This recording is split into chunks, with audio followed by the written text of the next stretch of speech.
사사기 17장에서 마지막 21장까지에는 공통적으로 등장하는 그런 인물이 하나 있습니다. 바로 레위인입니다.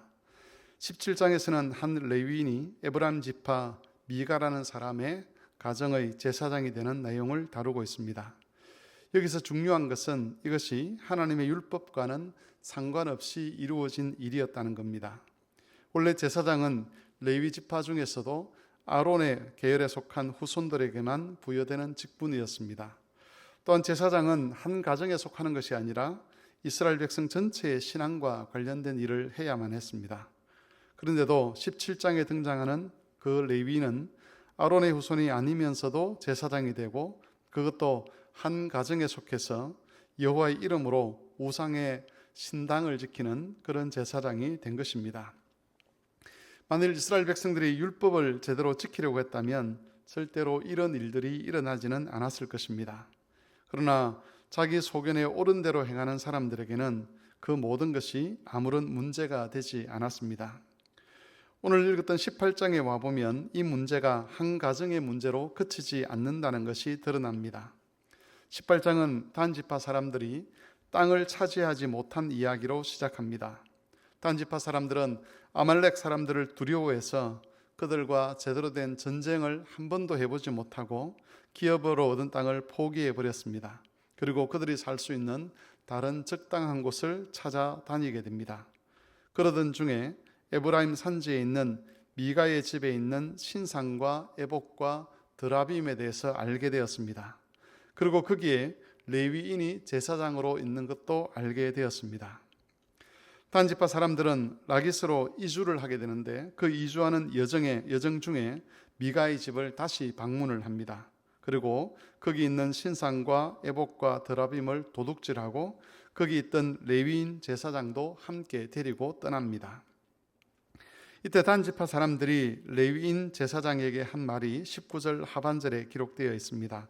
우리와 함께 가서 우리의 아버지와 제사장이 되라. 네가 한 사람의 집에 제사장이 되는 것과 이스라엘의 한 지파 한 족속의 제사장이 되는 것 중에 어느 것이 더 낫겠느냐라고 그렇게 반문을 하지요. 단지파 사람들의 말을 정리하면 미가 집에 있던 그 신상은 이제 한 집안이 섬기는 신이 아니라 한 지파가 섬기는 신이 될 것이고, 제사장 역시 이제 한 지파를 대신하는 그런 제사장이 될 것이라고 알린 것이죠. 20절을 보면 이 레위인은 그 제안을 기쁘게 받아들였음을 알 수가 있습니다. 그리고 30절과 31절에 가보면 이것과 관련해서 좀 더 자세한 내용이 나옵니다. 거기에 보면 이 레위인은 모세의 손자요 게르솜의 아들인 요나단인 것을 알 수가 있습니다. 그리고 이후에 요나단의 자손들이 계속해서 단지파의 제사장으로 일했다는 것도 알 수가 있습니다. 이 사건으로 인해서 이스라엘 지파 안에 이제 두 개의 신앙이 존재하게 되었습니다. 하나는 실로에 있는 성막을 중심으로 한 신앙이고, 다른 하나는 단지파가 속해 있던 신당을 중심으로 한 그런 다른 신앙 체계였습니다. 단지파에 속한 이 신앙 체계는 여호와의 이름으로 언급되기는 했지만 사실은 여호와 하나님과는 전혀 상관이 없는 신앙이었습니다. 아무도 알 수 없는 신을 만들어서 거기에 여호와라는 이름을 갖다 붙인 것에 불과했습니다. 이 모든 일의 시작점에 있는 사람이 바로 타락한 레위인이었습니다. 그것도 모세의 손자 요나단이 이 모든 타락의 중심에 있었다는 겁니다. 우리는 이 타락 사건을 통해서 직분자의 타락이 얼마나 심각한 결과를 가져오는가 하는 것을 배우게 됩니다. 요나단의 타락은 처음에는 그 자신의 문제나 또는 미가 가정의 문제에 국한되는 것처럼 보였습니다. 하지만 믿음이 없고 타락한 단지파가 미가의 집안에 있는 그 신상의 매력을 느끼면서 그 타락은 한 지파 전체의 타락으로 퍼져갔고 믿음의 공동체였던 이스라엘을 완전히 분열시키는 그런 결과를 가져오게 된 것입니다. 오늘날에도 이런 현상들은 사라지지 않습니다. 한 목회자가 타락하는 것은 그 목회자 개인의 일일 수 있고 또 그 교회의 일일 수 있습니다. 하지만 그것은 그 교회의 일로 한 교회의 일로 멈추지 않습니다. 하나님을 경외하지 않는 목회자들이 운영하는 교회의 모습들 속에는 매력적인 것들이 있습니다. 사람들의 마음을 훅하게 할 만한 그런 요소들이 있는데, 그런 것들은 기존 교회의 전통에서는 찾아볼 수가 없는 것들이죠. 그런데 사람들이 그런 것들에게 매력을 느끼면서 여러 교회들이 그런 것을 교회 안에 도입을 합니다.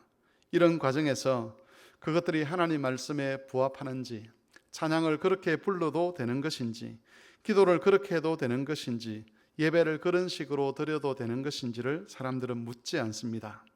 그래야 결국은 겉으로는 기독교이고 교회이고 하나님의 이름이 불리고 예수님이 등장하고 성령 하나님도 나오지만 사실은 기독교가 아닌 교회들이 등장하게 되는 겁니다.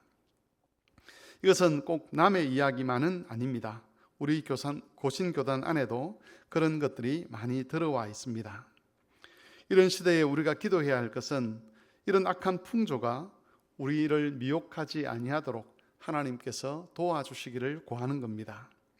목회자들만 조심해서 되는 것이 아니라 모든 교인들이 함께 경계를 해야 합니다. 다른 교회들과 연합활동을 할 때 특별히 우리는 조심해야 합니다.